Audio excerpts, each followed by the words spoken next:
testing live. Um, Trying to test the live and teaching of inhalers. My name is Dr. Mkono, and I will be going over briefly just asthma management, as far as what I think is the most important thing for an asthmatic to know is mainly to make sure that they know their inhalers and the differences between their rescue versus their maintenance inhaler.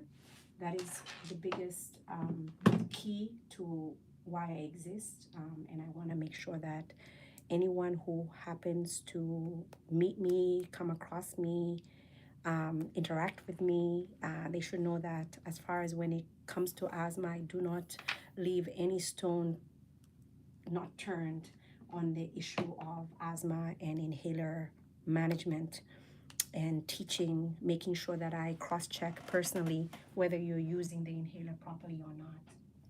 So these are the important parts to management of asthma, and they are overlooked very frequently.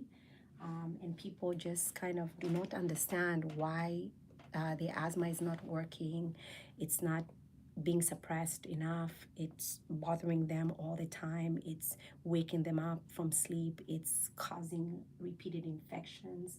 And of course, there's a lot of other things that could make you have repeated infections, repeated bronchitis.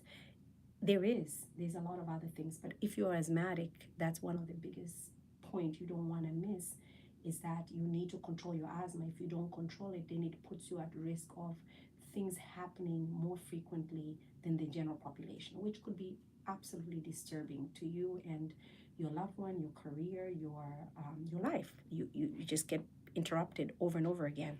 And you want to know, if we say you're asthmatic, what it means. It means that it's a chronic illness. It means that you need to be on inhalers and know how to use them. And they work for you if you know how to use them and you've scheduled them appropriately. And some people have the right inhaler. I find that very often, that you have the right inhaler, and and you don't have the faith that you have the right inhaler, so you're doing your own thing, and then you fall apart, and somebody gives you steroids and antibiotics, and you just constantly are sick, and you don't understand because you didn't use that maintenance inhaler to kind of cover your lungs, protect them, and secure them from being so sensitive, right? So this is the part where I think it's very important for most of my patients and the people who follow me on different social media, that they understand that asthma is a chronic illness, and if we have the diagnosis right, and we're still in 2026, we don't have a cure. So we have treatments that are successful, and they help you if you know what you're doing, and we can escalate treatment according to how you respond. If you're not responding to an inhaler, the first step, it really should not be assuming that you have gotten your inhalers right. I think that's a mistake for providers to assume because you are taking your inhalers, you are actually taking the inhalers. You're not taking your inhalers if they have not personally checked you. And what I'm finding recently is that my patients that I've had 10, 11 years, 12 years, they were good in the beginning, but now when I check them randomly, they also don't know how to use it. They've forgotten how to use it, or they have overlooked that they need to hold their breath for 10 seconds. How can you take an inhaler and blow it right out? Because you're blowing it out if you're not holding your inhaler in, right? So I'm going to show you, just demonstrate that. First of all, you should prep your inhaler. You should make sure that it's flowing, right? That's called a prime. And you should shake it all the time before you use it when it looks like this. Understanding that there are some inhalers that don't require shaking or timing, but not everybody is on them. And I'm not promoting any particular inhaler. I'm just going over basic things here. I just want you guys to know that your technique is important, because that's what's going to put the medication in your lungs. And if you do not have the medications in your lung, then it wouldn't really matter, right? You're going to be the same as maybe not taking the medication or not taking enough of the medication. The whole dose is everything. this whole spray is the whole dose. And if you're only getting like a little miniature dose of that, then obviously that means have you're not getting the full dose, right? So it is what it is. And I want to make sure that most people who are taking these understand that this is not a rescue. This is not a rescue. But some of these inhalers, and I don't have mine right in front of me here, is a rescue, and you need to know which one it is so that you differentiate the rescue from your maintenance. So this is a rescue. This is albutyl sulfate. This one is Brianna. This one could be called anything. Call it inhaler B, but it's dosed twice a day. So if it's dosed twice a day, it's your maintenance, right? Don't make it dosed once a day. Something dosed twice a day, and you switch it as a patient. Your doctor has written the script for once a day. Fine. That would be really this one here. They may write this one once a day. If they wrote this maintenance inhaler as a once a day, you need to talk to them about it. If you're not having a full effect on it, like you're still having problems, because this is one that I prescribe twice a day. So if you went and you took a twice a day prescription and you did on your own, make it sporadically, oh, I'm just going to do it once a month, you're really not on the script. And that's one thing I need you to fix, is fix the schedule you were provided. Go back to the original prescription. Differentiate something like a rescue inhaler, right, from a maintenance inhaler. They look exactly the same, right? The colors, even when people say, oh, I take that little blue one. Well, which blue one are you referring to? Bring these things to your doctor. Take them with you and say, Doc, is this the one that I'm supposed to use twice a day? No, it's not. This is your rescue. This is your albutyl sulfate. What about this one? Well, this one is also your rescue. This is albutyl sulfate too, but it looks very different, right? Their colors look so attractive. Some people like this one because it's so nice and blue, so they're going to use this one more. It doesn't work like that. You need to go look at your script. Find out which script were you given originally. And there's nothing wrong to go back and just take a look at your prescription and saying, okay, now this is twice a day. So we get that right, right? Now let's talk about how we use them, right? Because if I'm going to teach you this one or this one, it's the same, right? These type of inhalers, even this one, right? This is actually maintenance, this one is a rescue.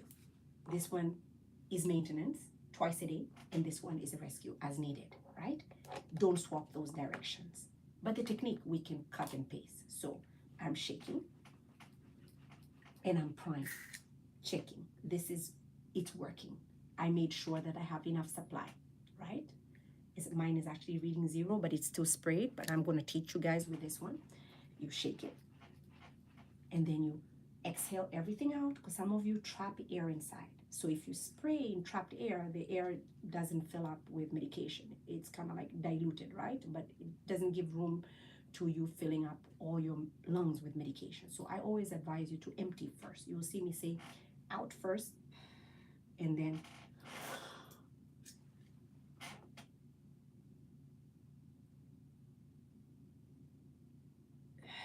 so now you have all the inhaler in your lungs and you held it, right?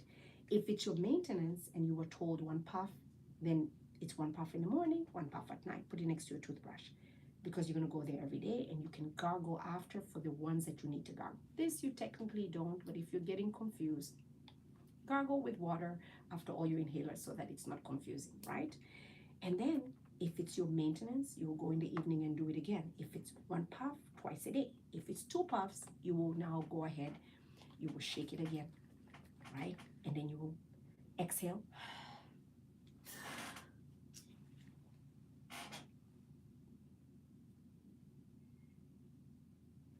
If you don't shake it really well, you may not get all your medication, right? It may not come out. If you don't prime, it may not come out. So I always advise you, shake always. That's mandatory. The shaking of these sort of devices is mandatory. This one doesn't need shaking, but I'm talking about these ones, the meter dose inhalers, okay? The HFAs, you need to shake them, right? Activate them by priming after the shake, making sure they flow. And if it's maintenance, you don't want to keep doing that because you're going to lose all your sample, right? I need you to do that with the rescues because they should be seated. You should be using them sporadically and infrequently for me to be happy.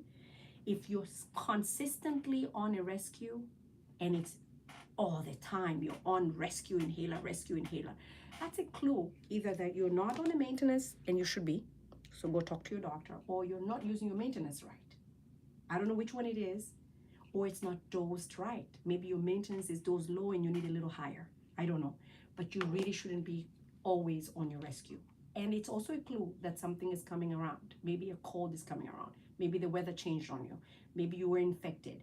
Maybe you're starting to have a flare. Maybe you're going to get an attack. What's the difference? Attack, you have no control. It's an attack. You're not going to shake and you're not going to do any of that. Attack is an attack. And that's bad. We don't want to wait for that. We want to prevent all the attacks and all that good stuff. We want to maintain you on an inhaler so you have less attack, less flares, less hospitalization, less prednisone use, less sensitivity to pneumonia because, people who are asthmatic, they hold a lot of phlegm and they're congested all the time, and the bacteria tend to like that. It's attractive to the phlegm, and the phlegm gets infected in bronchitis and pneumonia. And what's the difference? Bronchitis doesn't have a picture change. Sometimes it could, but just for simplicity's sake. But pneumonia, you will see a change on the x-ray. So if somebody doesn't do an x-ray and you treat it as bronchitis, not a big deal if you do better, but maybe sometimes we need to do an x-ray to make sure you didn't develop into a pneumonia. Complicated story. You're supposed to prevent both because bronchitis, sometimes you turn into pneumonia. And if it's repeated over and over again, you may have asthma that you didn't know, or your asthma that you thought you cured is now back, right? Because some people actually have it and they just kind of don't understand how the whole thing works. And they think, oh yeah, I get 4 pneumonias a year, 4 bronchitis a year. I always get steroids. And in fact, I have them at home and I keep them at home. That's a problem because what I want you to do is realize that the pill steroids are more dangerous. We're supposed to use those sporadically and rarely on you. But if we keep using them, maybe your control isn't good. Maybe your maintenance medications are not right. So again, my name is Dr. Mkono. I don't normally do a lot of lives, but I will try to be on here a little bit more frequent. For the people who see me in my office, I pretty much feel like they should know all this stuff, but it doesn't mean that they wouldn't benefit from extra educational layered information. So they probably will be here and there, but it's still the same thing. Wherever you search, asthma can be treated with inhalers. And if it fails, that's when we discuss it failed, but we need to make sure we really failed you, right? And if we did, we need to reorient you on the inhalers, and their reason that we prescribe them is to help you not get on these. If we're going to get on these medications, it's because your inhalers are not working. We've escalated to an inhaler that we think should work for you. We went from the low dose, we went to the high dose maintenance. It's still not working. We then say, you know what? You can't be on steroids all the time by pill or IV. You can't be admitted all the time. You can't be in pneumonia all the time. We need to put you on an injection to help you deeper, right? To try to help you with your asthma to control it so you're not on steroids. So this is where people are now constantly on these medications, is because some of you guys didn't even begin these and never took them. And I'm here to just let you know that it's still not too late. You can still do that with your providers, and you can still make sure that they are helping you learn how to use your inhaler. You look it up, find out whatever website, whatever pharmaceutical company that's giving you inhalers, look up how it's supposed to be used. Some of them are very simple, like this one is a rescue inhaler, but there's some maintenance inhaler that are shaped like this, right? This is a respite click. All you do with these is open them up. Once you open, it's done. You still need to exhale, I think, for some of you. And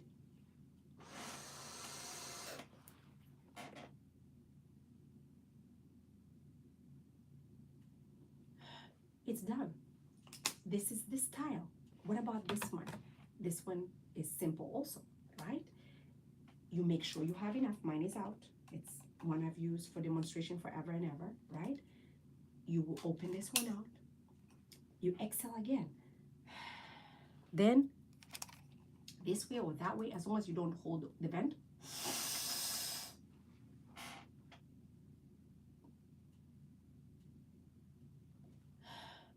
you're done. This is this one. So each inhaler has its own technique, and it also has its own schedule. This is a maintenance, and we usually order this once a day. So if you take this and you say my asthma is controlled and you take it once a day, that's great. But what if you're supposed to take it once a day and you take it once a month and you say this is not working? That would be wrong, and your doctor may or may not catch that. So I'm here again to let you know, whether you're on a rescue, you should know your technique. Whether you're on a maintenance, you should know your technique and schedule, right? Learn about priming. Understand if your inhaler requires priming. This one doesn't need a shake, doesn't need a prime. This one needs a shake and it needs a prime first time, or if it's been sitting for a long time. Definitely, if it's a rescue, you would be priming it because it's been sitting there a long time. It may not release the medication if you don't prime it. This one is a maintenance. It needs a shake, it needs a prime the first time. Then after that, your prime is you usually need twice a day. Therefore, you don't always need to spray it because you're wasting it. And check your supply, order your supply so you don't run out of it. And if you're not compliant, be honest with your doctors. I hope this was helpful, and I hope to be here again more frequently so that you guys can ask me questions, hopefully, and I get to meet some of you guys at some point in this journey of teaching you guys inhalers. I hope everything is working out with you and your providers. Always be consistent with your medications and be honest. Don't forget to go gargle your mouth on some of these inhalers, especially the maintenance inhaler and some of the rescues that have some steroid inside. I wish you all the best. If it's asthma, if it's COPD, I'm here for you. Take care.